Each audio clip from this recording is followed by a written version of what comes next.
Airsofting started, shall we? What exactly is it? Airsofting is a hobby, or considered by some people as a sport, and it uses weapons that are known as RIFs, which are real imitation firearms, which basically mean it's a gun that look like the real guns, but they're not quite a gun because they're imitations.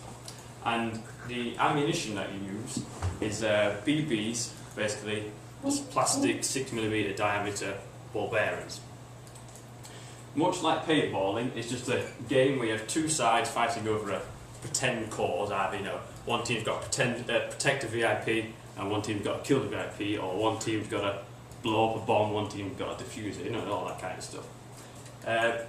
Unlike paintballing, airsofting is used by some military forces and alike to do practice simulations, practice, as I say, hostage rescue and all that kind of stuff. The armoury, the types of weapons that we've got. Airsofting has got pretty much every gun you could think of turned into an airsofting gun.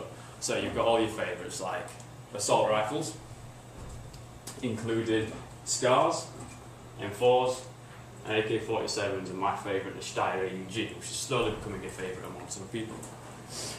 Assault rifles are actually general do-good gun at different ranges. And we've got your shotguns. Shotguns are used for mainly close quarter combat, but those people want to have a good bit of close quarter fun with people. So we've got favourites such as your Spaz 12s, your Berettas, your sword-offs, and the likes.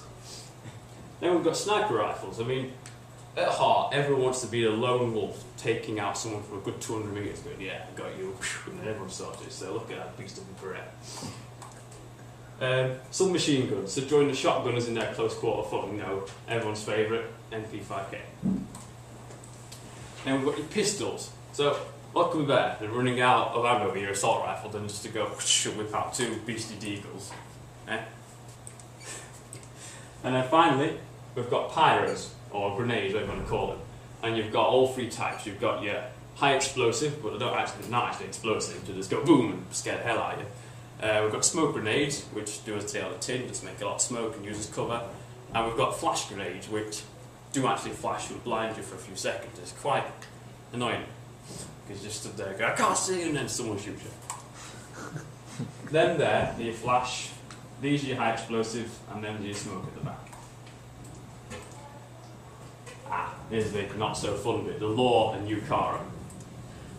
Since the 1st of October 2007, there was an act called the Violent Crimes Reduction Act, which basically meant that you cannot possess a real imitation firearm without having to abide by certain guidelines. And these guidelines are UCARA, which is United Kingdom Airsoft Retail Association, which basically means you are not allowed to have a real imitation firearm without having a license. And in order to get this license, you have to attend an airsofting, UCARA registered airsofting site 3 times in 2 months. You then send off the signatures you've got from that site off to UCARA. They look at you and go, this guy's legit, here you go, have a gun. And then you've got your license to possess a real imitation firearm.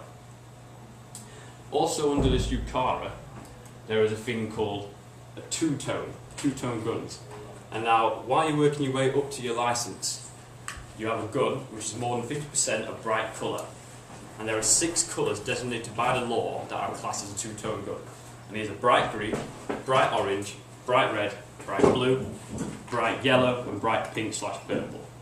And your gun has to be painted more than 50% of that colour to be classed as a two-tone gun, and armed forces will recognise it as a non-real weapon, a non-firearm. Yeah. And then, as of course with most things in life, there's age restrictions. You can't be under 18 to purchase one of these weapons, and you can't be under 18 to sell one of these weapons to someone else. Safety. There are 3 main methods of protection in airsofting, because getting a round BB in your eye, I'm guessing, would hurt. I wouldn't know from experience.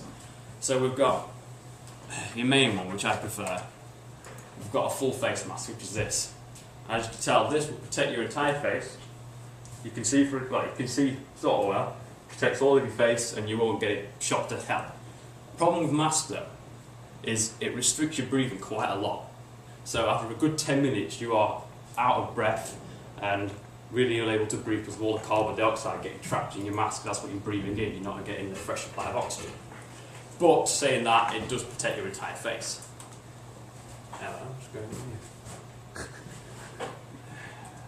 And then after full face mask, you've got goggles. Basically, take off this bit, and then you're just left with this, and then to goggles. Not as much protection as a mask, but you've got a bit more, and you are able to breathe through your nose and mouth without being restricted by this piece here. And after goggles, you've just got glasses, which is a hell of a lot smaller than this. You're able to see much more clearly. However, you do expose a lot of your face, and when you get shot in the face or your ear, it does hurt, and I know that from experience. It bleeds a lot of blood. And of course, you've got marshals, and I think I spelled that wrong. Marshals are basically like, if you've got experience with games, or like moderators or game masters, GMs, what you want to call them. They go around the site, making sure people are abiding by the rules, so there's no one running around not taking their hits, or there's no one acting like an idiot and punching people, or kicking down doors, or just being an absolute idiot and messing it for everyone else. Types of skirmishes. There's two main types of skirmishes in Airsofting. You've got, how do you do that? We've got woodland, which speaks for itself. You just fight in a heavily wooded area, a really long range, so that's good for people who don't want to have a lot of pain, just want to have a nice bit of fun shooting people. For the people who have like a bit of adrenaline, you've got CQB or CQC, which stands for Close Quarter Combat, but it's said it's CQB, Close Quarter Battle, whatever you want to call it. And basically you're fighting at ranges from Jude to Chris, that's the two sides really, so that's pretty intense with the pain you get from it. Thank you very much. Are there any questions? So? Where did you hear about this sport? That's a good question. I heard about it, I think in 2008 from my friend, because we used to go to Laser Zone, everyone's been Laser Zone, and they go, oh, this is crap, let's go to Airsofting instead. What's that? Oh, it's like paintballing, but you use different weapons. Okay, we'll give it a go. I went, oh, well, look, there you go. Where's the most painful place you've been, Joe? My ear, on the 28th of November. We were on a charge, me and my team, and out on the front. As soon as I stepped out the door, straight in the ear, good 10 shots. So I put my hand up, went hit, walked back to the safe room, took off my balaclava, and blood was just dripping down. And yeah, I think that was a good hit. It seems like a lot to go through the licensing and all that. Is it worth it? It's really worth it. I mean, you're running around with a gun, the colour of this chair, bright red, and you don't really want that. You want the actual colour. So, you know, an M4 painted bright red, no thanks. You want the actual colour of the M4 to look the part. So I think it's worth it. So, is it expensive or is it reasonable? It's fairly expensive, yeah. It's just quite a lot of money. The average price at a site is £30, and that can get you a mask, a gun, a clip, ammo, and a suit if you need it. And some places do food as well. All for £30. All for about £30 from That's alright. 9 o'clock till 4:30. It's not bad. That's alright.